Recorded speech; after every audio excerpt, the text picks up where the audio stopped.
राम राम भाई सारे ने। आज हम बात करेंगे हिंदू धर्म के अंदर माँ बाप और एक बच्चे वास्ते संदेश कि माँ बाप नो अपने बच्चे ने कैसे संस्कार देने चाहिए। इसके पीछे की छोटी सी कहानियां वो आप सबको बताऊंगा। थोड़ी सी कहानी छोटी सी 5-4 मिनट की सुनकर जाइए सारी। एक बार एक बच्चे का जन्मदिन था तो उसने अपने डैडी ने कहा कि पिताजी कल मेरा जन्मदिन है, क्या करना चाहिए, क्या करांगे। तो बेटा उसके डैडी ने कहा जो तेरी मर्जी वो कर देंगे बेटे, कोई बात नहीं। तो लड़के ने कहा भी बढ़िया केक काटांगे, उसके बाहर होटल में खा पी का आवांगे, बाहर अच्छी मस्ती करांगे। तो उसके डैडी ने कहा ठीक है बेटे यूं कर लेंगे। तो उसकी माँ कह रही कि चलो कल जैसे तुमने कहना हो तो कर लियो, पर एक छोटी सी मेरी भी सुन लो। बोल बाग तो ही बोल क्या करना भी, छोटा सा घर में एक जन्मदिन है, एक हवन करा ले बच्चे वास्ते, बच्चे के नाम पे। तो कह रहे चलो कोई बात नहीं, हवन भी करा लेंगे। अब पंडित जी को न्योता दे दिया कि पंडित सवेरे हमारे घर पर आकर अपने हवन करना। तो भाई पंडित जी सवेरे घर पर पहुंचे और पहुंचने में उन्होंने जो है हवन शुरू कर दिया। अब हवन का सारा कार्य संपन्न करने के बाद पंडित जी को जो है अंदर बैठा दिया। अब पंडित जी अंदर कमरे बैठे, उनके लिए भोजन दे दिया कि लो महाराज भोजन पाओ। अब पंडित जी ने बड़े अच्छे तरीके से भोजन सारा पाया और भोजन पाने के बाद जय श्री राम बोले और वहां से अपना प्रस्थान करें। जैसे पंडित जी वहां से गए, थोड़ी देर बाद 5 मिनट बाद लड़के का जन्मदिन था, वो अंदर गया। तो अंदर जाकर उसने क्या देखा कि यहाँ हमने पैसे रखे थे 5,000 रुपए और वो यहाँ है नहीं, पैसे कहाँ चले गए।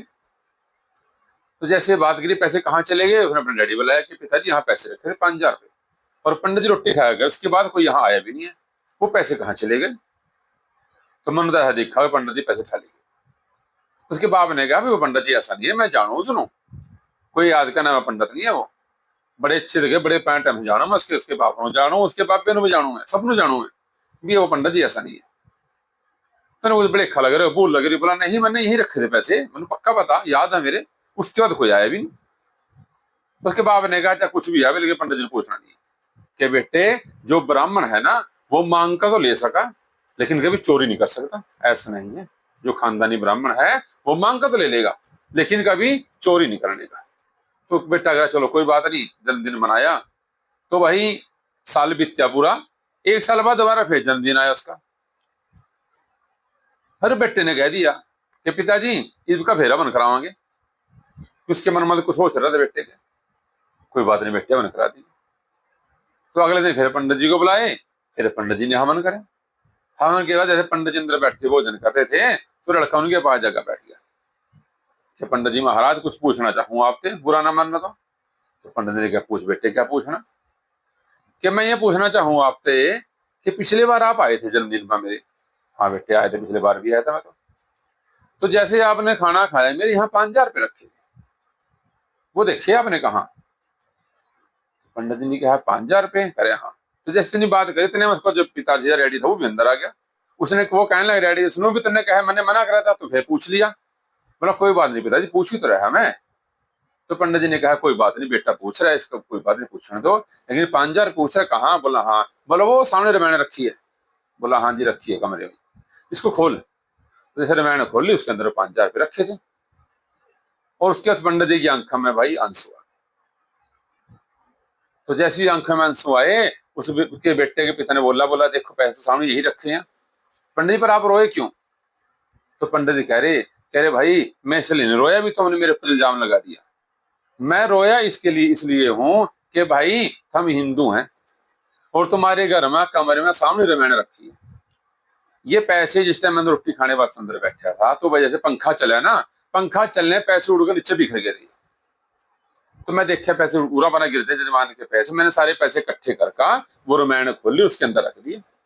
ये भाई हिंदू है, रामायण ग्रंथ सामने जो भी रामायण ग्रंथ रखा है पढ़ते तो होंगे, सामने रखा है तो रोज। तो जैसे कल खोल लेंगे पैसे नहीं मिल जाएंगे, तो मैंने तो वहां रख दिए थे। तो भाई रोने से बात का मेरे मन में है कि तुम हिंदू हैं, रामायण 1 साल से न्यू की न्यू रखी था, 1 साल से रामायण नहीं खोल ली हो, अगर रामायण खोल तो पैसे मिल जाते। तो भाई मेरे कहने का मतलब यो है कि जो हिंदू हैं सारे कि अपने बच्चे को अपने सबको ये शिक्षा दो कि हमारे घर में कोई भी ग्रंथ है नहीं है तो लेके आओ, चाहे वो रामायण है, वो भागवत गीता है, वो शिव महापुराण है, देवी महापुराण है, जो भी पुराण है उनको अपने घर में लेके आओ और खुद भी पढ़ो और बच्चों को पढ़ाने की आदत डालो। ज्यादा नहीं, 1 page 2 page 15 minute 10 minute 20 minute जितना समय हो अपने ग्रंथों को दो, उनको पढ़ो, उनसे कुछ सीखो। तो भाई अपने ग्रंथों को पढ़ना, उनका ज्ञान अर्जित करना, यही जिंदगी की सच्चाई है। पर एक बात को और ध्यान रखना चाहिए, यदि हमने कोई ज्ञान अर्जित कर लिया उसका कभी अहंकार भी नहीं करना चाहिए। कभी कुछ लोग ऐसे भी हैं, विज्ञान तो ले लिया फिर उसका अहंकार आ गया और फिर उसका जो है गलत प्रयोग करा। कुछ लोग ऐसा भी नहीं करना चाहिए। यदि आपको वीडियो अच्छी लगी तो एक दूसरे के साथ शेयर जरूर करियो, चैनल को सब्सक्राइब और फॉलो जरूर करियो। अगली रोचक कहानी लेकर दोबारा फिर आपके बीच में आवांगे, तब तक के लिए जय श्री राम, जय जय श्री राम।